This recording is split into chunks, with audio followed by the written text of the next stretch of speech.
சில வருடங்களுக்கு முன்னாடி பெங்களூருவில் இருந்தப்ப அங்க செம ஹிட்டா ஓடிக்கிட்டு இருந்த ஒரு கன்னட படத்தை பார்க்க ரஜினி ஆசைப்பட்டிருக்காரு. அப்போ ஒரு ஆட்டோ டிரைவர் கிட்ட நல்ல படம் இது ஓடுதுன்னு கேட்க அந்த டிரைவர் ரஜினியை அடையாளம் தெரியாம கிழவா, உனக்கு இந்த வயசுல படம் கேட்குதா, போய் ஆப்தமித்ரா பாரு, சௌந்தர்யா மிரட்டியிருக்காங்கன்னு சொல்லியிருக்காரு.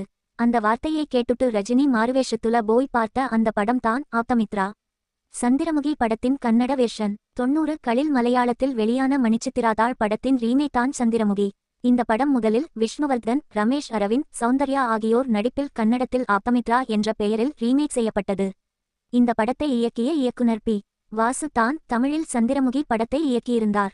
இரு படமும் பெரிய வெற்றிப்படமாக அமைந்தது. இந்த படத்தை தமிழில் ரீமேக் செய்ய விரும்பிய ரஜினிகாந்த், பிரபுவின் அண்ணன் ராம்குமார் உள்ளிட்டோரிடம் தனது விருப்பத்தை சொல்ல அவர்கள் இயக்குனர் பி. வாசுவிடம் பேசியுள்ளனர். இது குறித்து நேர்காணல் ஒன்றில் பேசிய பி. வாசு, நான் ராம்குமார் சாரிடம் பேசும்போது ஆப்தமித்ரா படத்தை தான் ரீமேக் செய்ய போகிறோம் என்று சொன்னார். எனக்கு ஷாக் ஆகிவிட்டது. உடனே ரஜினி சாரிடம் பேசினேன். அவர் பெங்களூரில் படம் பார்த்தேன் என்று சொன்னார். நை பார்த்து தியேட்டரில் கிடைத்த ரெஸ்பாஸை ரசித்துள்ளார். தியேட்டரில் இருந்து திரும்பி வந்து நண்பர்களிடம் இந்த படத்தில் நான் நடிக்கப் போகிறேன் என்று கூறியுள்ளார். இந்த படம் நிச்சயமாக ஓடும், ஆனால் உன் கேரக்டருக்கு சரியாக இருக்காது என்று நண்பர்கள் சொல்ல அதெல்லாம் பார்த்துக்கொள்வோம் என்று சொன்ன ரஜினிகாந்த் பி. வாசுவிடம் வேட்டையன் கேரக்டரை சரியாக கொண்டு வாருங்கள் என்று கூறியுள்ளார். அதேபோல் படத்திற்கு வேட்டையன் என்று டைட்டில் வைத்தோம். ஆனால் கதை ஜோதிகா கேரக்டர் மீது இருக்கிறது. அதன் பிறகு ஒருநாள் அவர் எனக்கு போன் செய்து ஒரு டைட்டில் சொன்னார்.